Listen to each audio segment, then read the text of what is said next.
Welcome to a little PLO, guys, on ACR. I haven't played on here since I was practicing Jonathan Little's Hold'em, No Limit Hold'em cash information from his book. I've never played PLO on here. So far, we're up $3.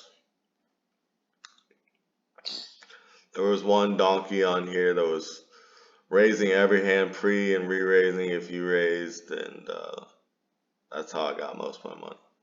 So we'll see how things go now that he's gone.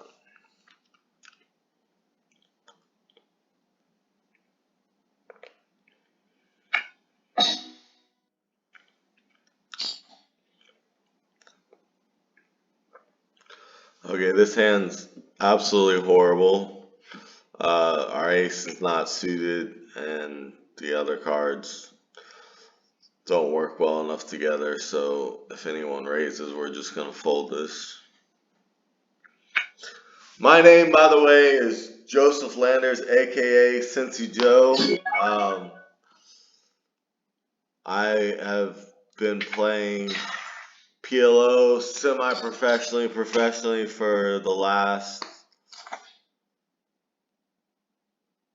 3 to 5 years. And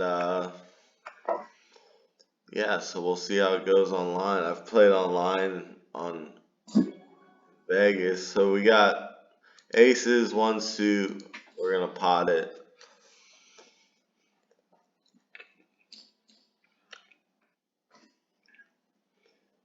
Okay, we got nut clubs. We're going to pot it. Overpair with nut clubs. It's good enough to get it in. If someone ready.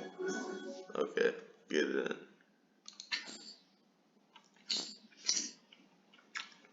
in. Put him all in.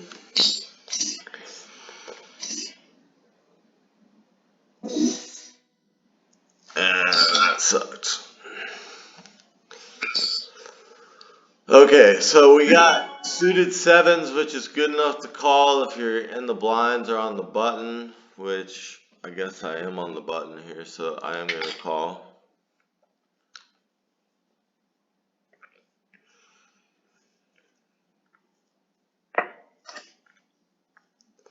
Okay, so pair board, we got an overpair over any of the cards on the board, so we're going to call once. If we don't hit our 7 on the turn, we're just going to fold. Okay, now we have a gut shot to a straight, but if he bets, yeah, we're just folding.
Horrible hand, no suit with our ace, everything spread out, just fold.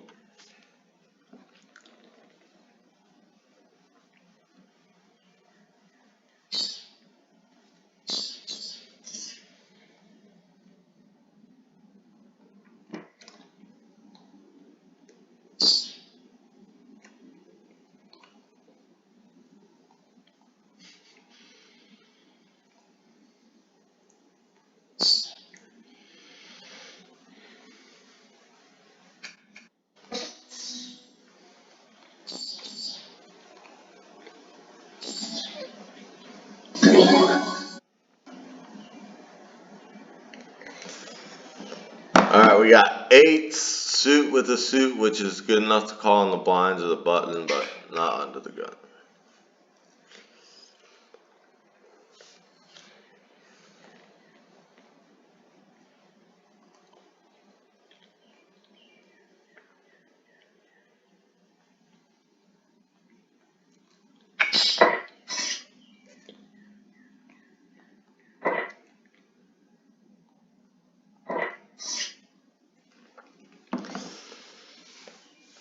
And my dog is asleep, which is a good sign.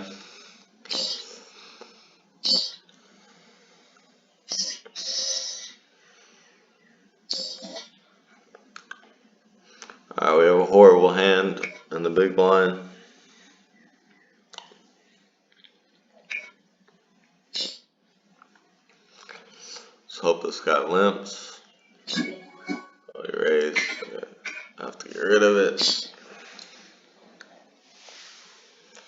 Yeah, but back to my history. So, I started off as a Hold'em tournament player, and I was up in online tournaments and up in live daily tournaments. But I was playing 2 dailies a day, $200 buy-in dailies, and I was always in the top 3, top 5 leaderboard, and I never made any significant money, so I gave that up. This hand, a lot of bad players would play this hand. It's 5, 6, 7, and double suited, but this is a bad hand. That king is a dangler for your 5, 6, 7.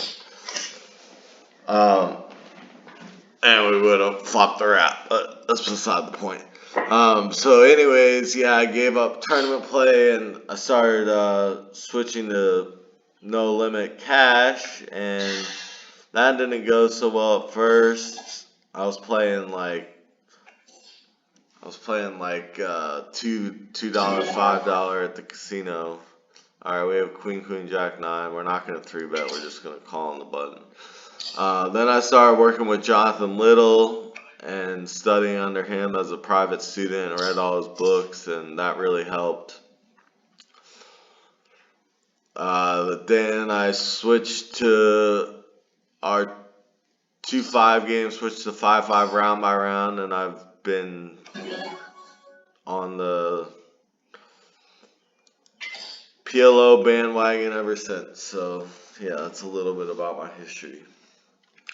Okay, here's interesting. We got top 2, flush draw. I think we gotta call this. Alright, we got the second nuts now. They're both checked to us. We're gonna pot.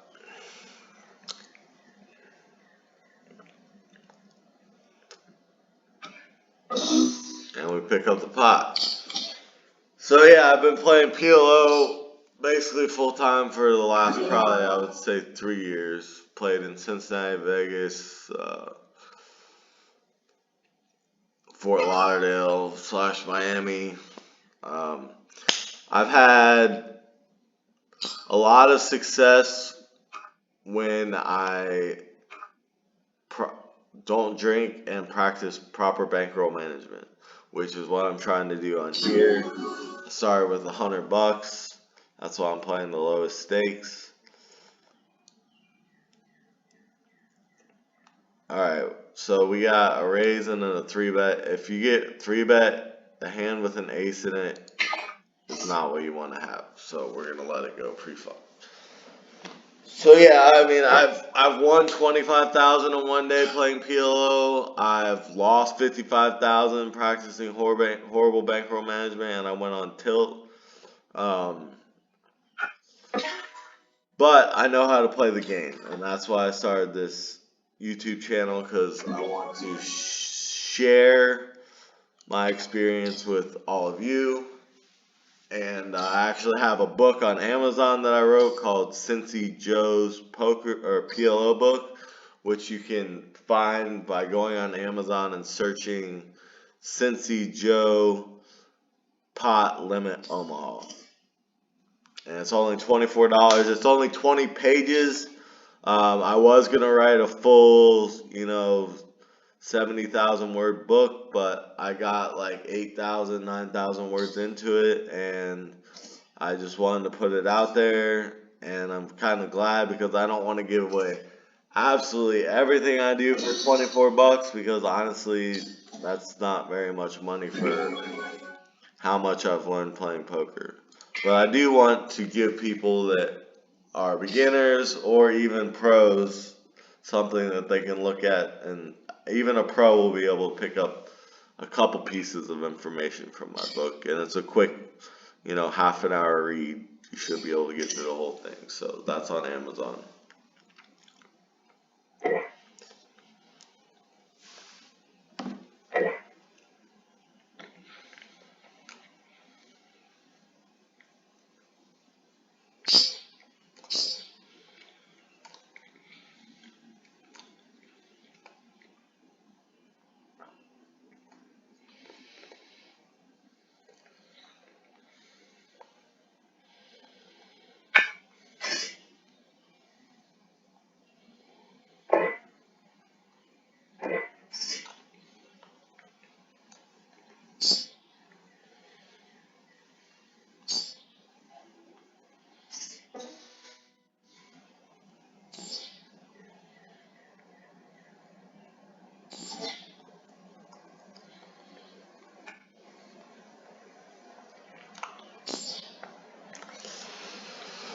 Okay, we got horrible hand in the big blind. Hopefully this guy doesn't raise again like he did last time. He shouldn't be raising too much out of the small blind. Okay, let's see a flop. Okay, we got 4, 5, 6, 7 with a pair of sevens. Not a great hand. If anybody bets, we have to fold.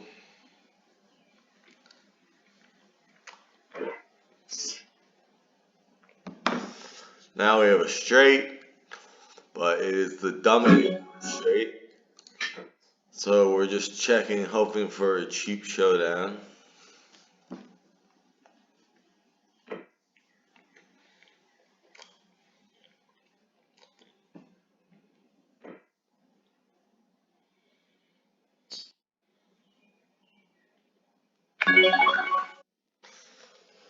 Okay, the button bet pot. I'm just gonna let it go. I have no redraws. Okay. You don't want to be calling with dummy ends of anything. Dummy ends straights, dummy flushes. You're just gonna lose money.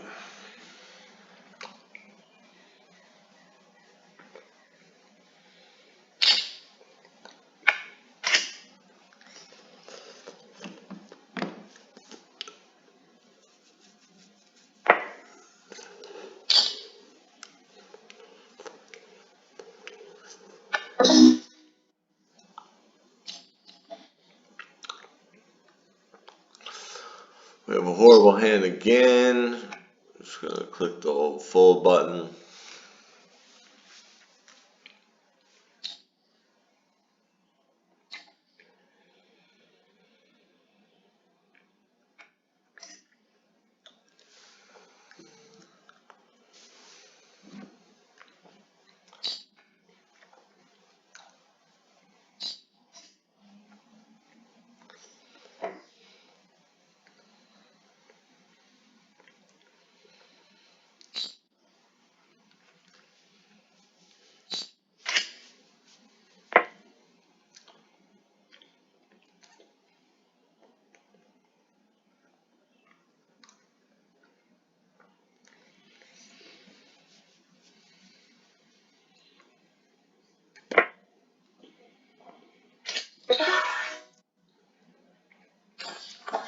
We're gonna turn on the Beatles. Kind of quiet here, just chill. Okay, we have 6, 6, 5, 4. Now you really want to have sevens or better in your hand, but I'm gonna go ahead and call this.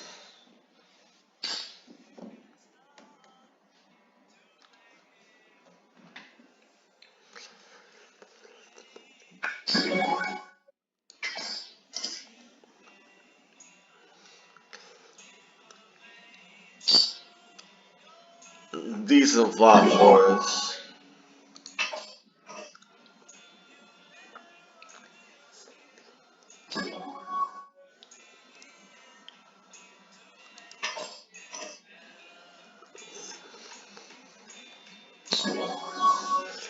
And battery.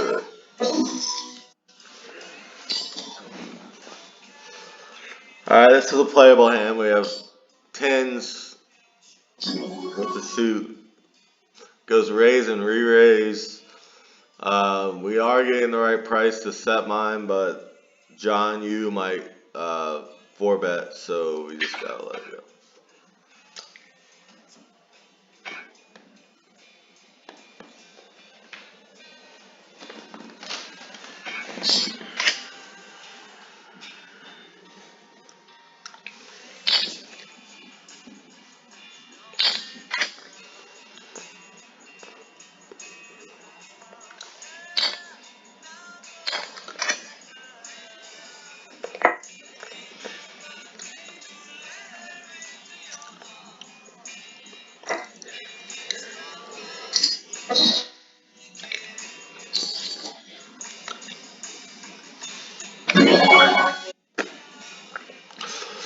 Alright, we've got queens with a suit. We're just gonna call. To me, this is not a strong enough hand to be opening. Alright, queen gives us the nuts. So we want to just check and hope to hit it for free. That's an interesting card because we have the queen of hearts, but if anybody bets, we're obviously going to fold. They both check. We're going to wait one more street before we bluff with our queen of hearts. So, well, now the board paired, so now we can't really bluff with our queen of hearts. Now we're just going to check and hope we win.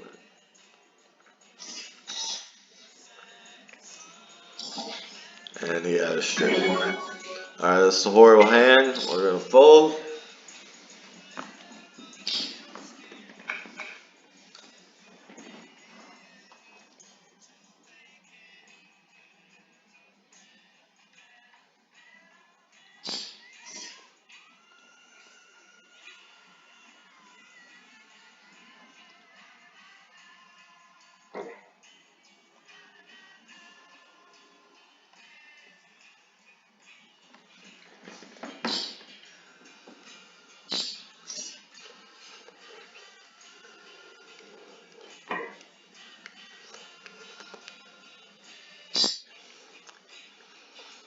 Yeah, and if you want to hear the story behind why I'm called Cincy Joe, so I was out playing in Scottsdale, Arizona, talking stick, and there was another Joseph L, and I was Joseph L. So when they would call him, I always thought they were calling me. I got sick of that, so I changed my name to Cincy Joe, changed all my online handles to Cincy Joe.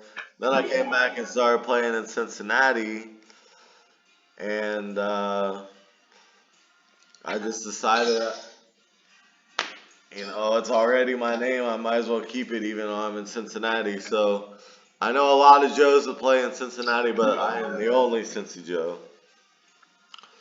All right, this hand's just a little too spread out. If that 7 was, even an 8 or a jack, then we could play, but it's just a little bit too much of a dangler. So yeah, that is how the emergence of Cincy Joe came to be. And I am a bipolar poker player. Any of you out there that struggle with bipolar, I feel for you. I'm bipolar type 1, which deals with extreme highs, which is not good when you're trying to manage a live poker bankroll. At one point, I had $80,000 cash in the casino in Cincinnati, and I went on a little hypermanic episode, and that's when I lost 55,000 in one day. So it can be very hard trying to play poker for a living when you have bipolar disorder, but bipolar disorder in general can be very, very hard. So I feel for you out there that do have it, and if you know somebody in your family that has it, I have a book also on Amazon about bipolar disorder, which is called The Methods of Genius and Madness, and I have the name Maverick Hunting as my pen name on that. So you want to read a book about my experiences with bipolar, that is out there too. And I would appreciate your support because I'm really trying to get my bipolar book out to the masses because I wrote it to help people. So, it's selling maybe one a month right now, but it I wish it was selling more just to help people that are struggling.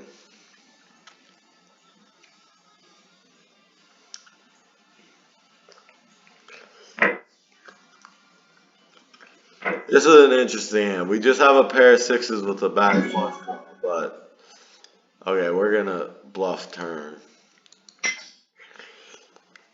Everybody check to us twice on the button. That's why position is so important in all forms of poker, but especially PLO. Okay, if he checks again, we have no choice but to pot it because we are not winning.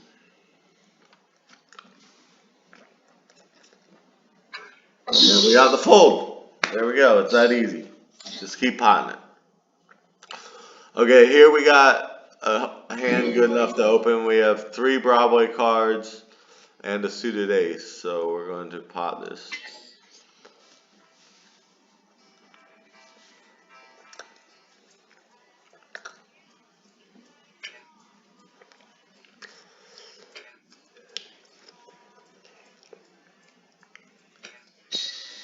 And wow, nobody calls. Alright, this is a good enough hand to call. We have a pair, a bad pair, but a pair, and a suited ace. So we're going to call with this hand.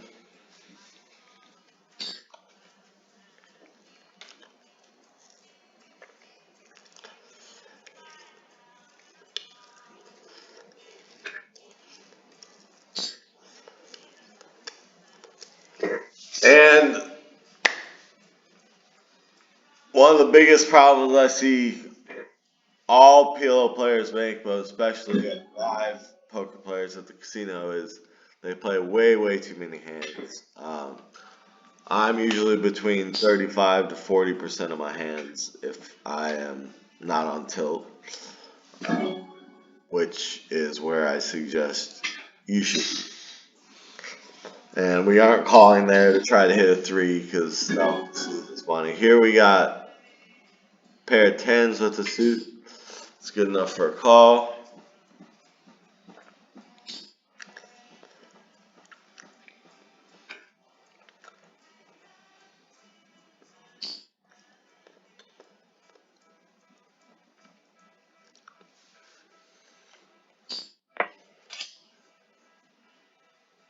Okay, we got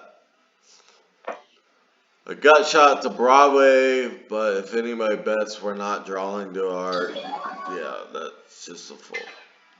We don't want to draw to a 10 because we get killed by King Jack, King 10, Pocket Jacks. We're just in a bad spot. You don't want to be drawing to that, even though it's a full house draw. Okay, this is a horrible hand.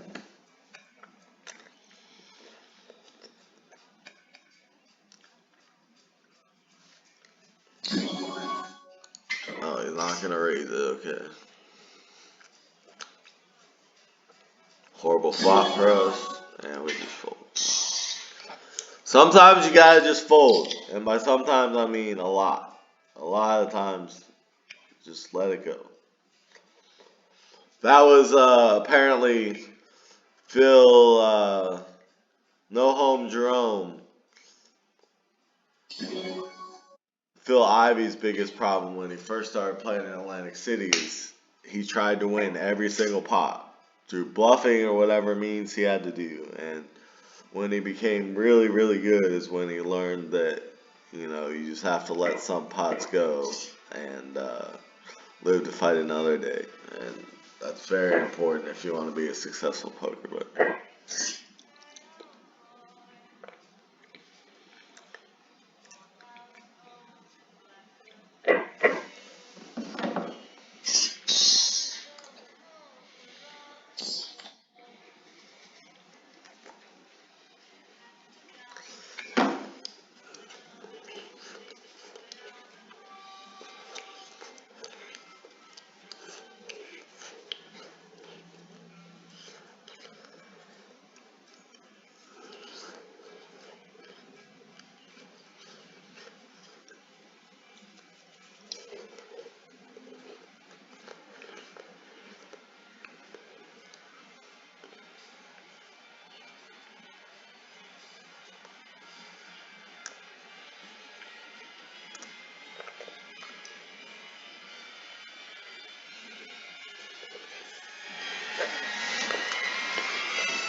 Okay, we have a suited ace with another suit, which is good enough to call. I'm not going to raise even though we're on the button. Because if I raise and we get re-raised, I probably have to fold, and I want to see a flop.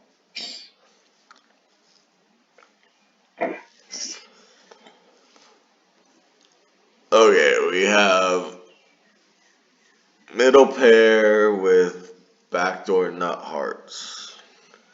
Not really where we want to be, but we'll peel one on the button. Alright, now we're absolutely done with the hand if he bets again. Oh, they both checked. I'm going to check as well. There we go. Probably have the best hand. I'm betting I have the best hand. Going to bet.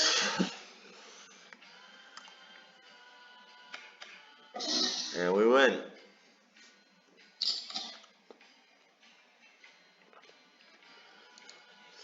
Horrible, horrible hand.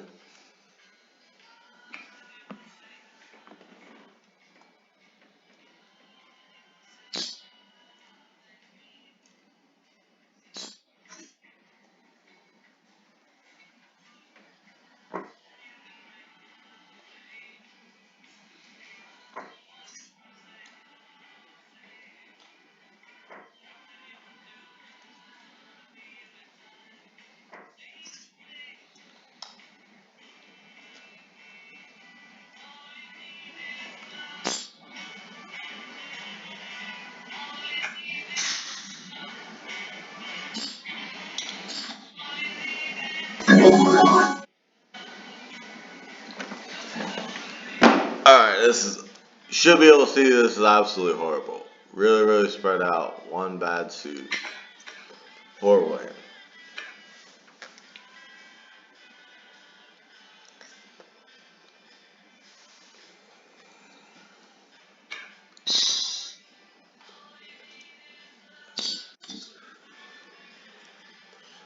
Alright, we got kings with a suit. So we can call one raise. And if it limps to us, we are going to raise. Alright, someone did raise.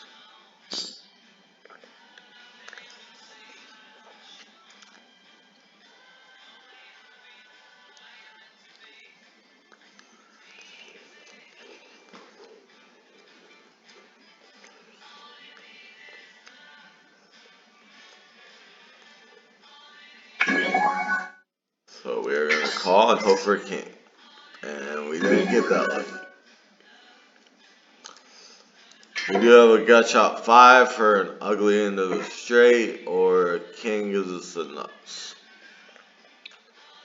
And we do have backdoor hearts as well. So we will be calling. King! Alright, heart. But there's now a straight out there. So if this guy bets anything hardly at all, we have to fold. Now we check. We hit our flush. We are definitely not betting.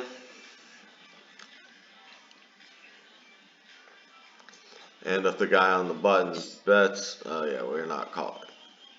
We fold.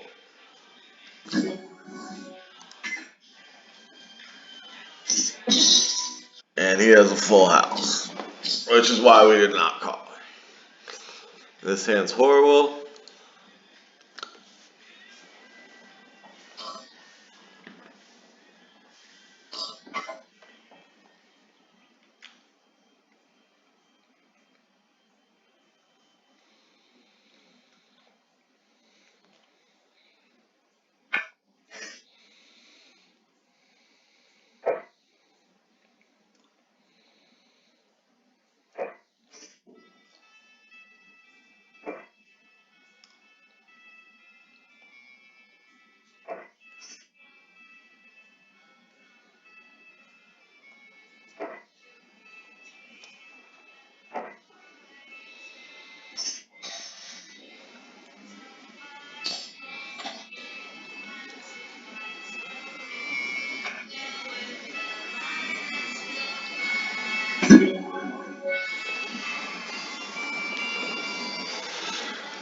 Alright, horrible hand. Deuce is way too low to call on the button. No suited ace.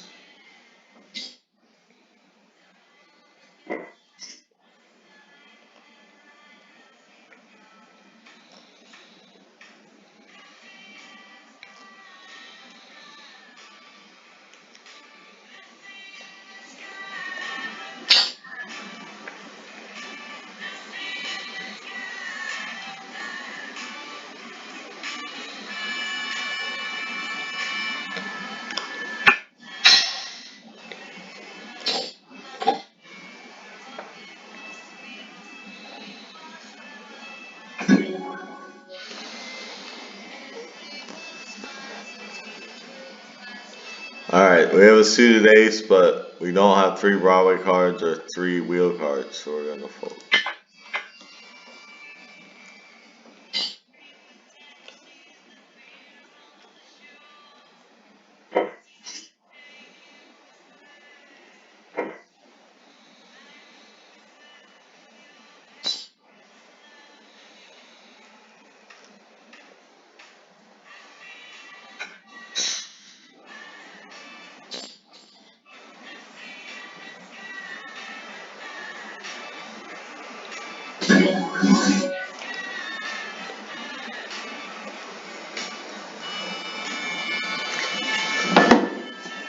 Horrible, horrible hand. Easy fold.